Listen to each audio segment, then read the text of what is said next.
రాజకీయ రిజర్వేషన్లు 42% ఇవ్వాలని 2 బిల్లులను ఆమోదింపజేయడమే కాకుండా 2018లో ఆనాటి ముఖ్యమంత్రి చంద్రశేఖరరావు గారు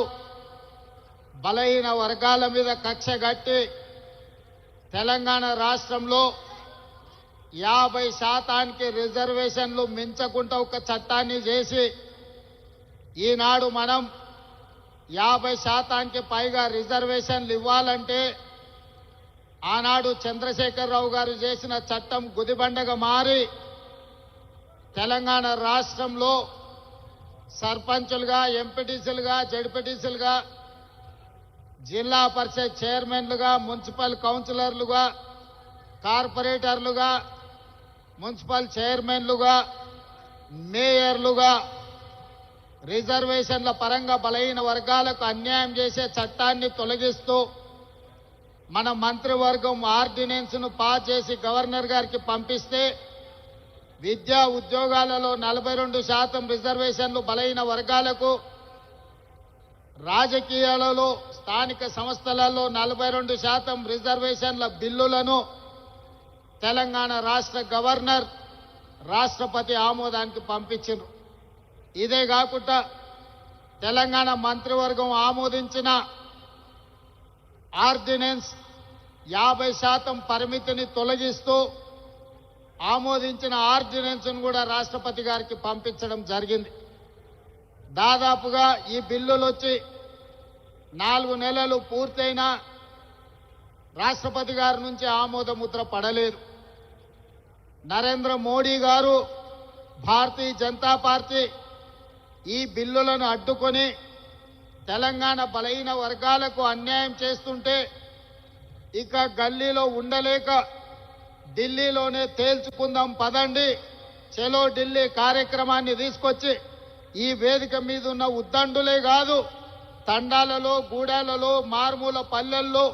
కాంగ్రెస్ పార్టీ జెండా మోసిన ఈరోజు బలహీన వర్గాలకు 42% రిజర్వేషన్లు ఇవ్వాలని 42% రిజర్వేషన్లను నరేంద్ర మోడీ గారు మెడలు వంచైనా తీసుకువెళ్తామని చెప్పి వేలాదిగా ఈరోజు జంతర్ మంతర్లో ఈ ధర్నా దీక్షలో కూర్చున్నారు. మిత్రులారా, హైదరాబాదు నగరంలో, తెలంగాణ ప్రాంతంలో ఈ ధర్నా, ఈ దీక్ష చేస్తే కేవలం తెలంగాణ రాష్ట్రంలో ఉన్న రాజకీయ పార్టీల మద్దతు మాత్రమే మనకు ఉంటుంది. కానీ ఈనాడు జంతర్ మంతర్ వేదికగా మనం నిర్వహించిన ఈ నిరసన కార్యక్రమంలో, ఈ ధర్నా కార్యక్రమంలో భారతదేశంలో ప్రాతినిధ్యం వహిస్తున్న దాదాపుగా 100 మంది పార్లమెంట్ సభ్యులు, ఇండియా కూటమిలో ఉన్న కీలకమైన రాజకీయ పార్టీలు, డిఎంకే కావచ్చు, ఎన్సీపీ కావచ్చు, సమాజ్వాదీ పార్టీ కావచ్చు, కమ్యూనిస్టు సోదరులు కావచ్చు, ఇతర ప్రాంతీయ రాజకీయ పార్టీలకు సంబంధించిన పార్లమెంట్ సభ్యులందరూ కూడా ఇక్కడికి వచ్చి ఈ 42% ఓబీసీ రిజర్వేషన్ల పోరాటంలో తెలంగాణ ప్రజలు ఒంటరి కాదు, మేమందరం మీకు అండగా నిలబడ్డామని బీహార్ నుంచి, మహారాష్ట్ర నుంచి, ఉత్తరప్రదేశ్ నుంచి, వివిధ రాష్ట్రాలకు సంబంధించిన రాజకీయ పార్టీలు తమిళనాడు నుంచి కూడా వచ్చి మా రాష్ట్రాల కోట్లాది మంది ప్రజల మద్దతు మీకు ఉంది, మీరు కొట్లాడండి, మీకోసం పార్లమెంటులో నరేంద్ర మోడీని నిలదీస్తామని చెప్పి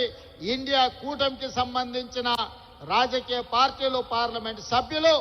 ఈరోజు మనకు అండగా నిలబడ్డారు. ఇవాళ 100 మంది పైగా పార్లమెంట్ సభ్యులు, తెలంగాణ మంత్రివర్గం మొత్తము, పార్లమెంట్ సభ్యులు, శాసనమండలి సభ్యులు, శాసన సభ్యులు, వేలాది మంది తెలంగాణ నలుమూలల నుంచి వచ్చిన మిమ్మల్ని చూసిన తర్వాత నాకు 100% సంపూర్ణమైన విశ్వాసం కలిగింది. రాహుల్ గాంధీ కన్యాకుమారి నుంచి కశ్మీర్ వరకు 150 రోజులు మండు టెండల్లో, మంచు కొండల్లో పాదయాత్ర చేస్తూ తండాలలో, గూడాలలో, మారుమూల పల్లెల్లో పేదవాళ్లను కలుస్తూ